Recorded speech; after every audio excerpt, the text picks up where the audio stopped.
हुकूमत तेलंगाना ने road safety और माहौलियात को फ़रोग़ देने के लिए पुरानी गाड़ियों के इस्तेमाल को बतदरीज ख़त्म करने की हिम्मत अफजाई के मकसद के तहत व्हीकल फ्लैट मॉडर्नाइजेशन पॉलिसी यानी VFMP पर अमल आवरी का ऐलान किया। ये पॉलिसी मोटर व्हीकल एक्ट में हालिया तरामीम से मरबूत रहेगी, जो 1988 जो हिंदुस्तान की दूसरी रियासतों के लिए एक मिसाल बनेगी। मंगल को जारी करदा एक सरकारी प्रेस नोट के जरिए बताया गया कि VFMP को वज़ा करने का मकसद एक ऐसे सिस्टम की तैयारी है जहां सड़कों पर सिर्फ फिट और महफूज गाड़ियां ही चलाई जाएं, जिससे न सिर्फ रोड सेफ्टी होगी बल्कि माहौलियात का तहफ़्फ़ुज़ भी होगा।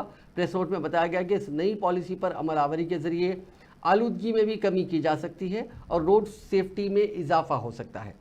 इस पॉलिसी के तहत पुरानी गाड़ियों के इस्तेमाल को तर्क करने वाले अफराद को हुकूमत मराद देगी, जिनमें मोटर व्हीकल टैक्स में रियायत भी शामिल है। पुरानी गाड़ियों का इस्तेमाल तर्क करते हुए नई गाड़ियां खरीदने वालों को फौरी तौर पर मोटर व्हीकल टैक्स में रियायत की सहूलत रहेगी और उन्हें दूसरे टैक्सेस में भी रियायत दी जाएगी। इस पॉलिसी के तहत 15 साल कदीम गाड़ियों के मालिकीन सहूलत से इस्तेफादा कर सकते हैं।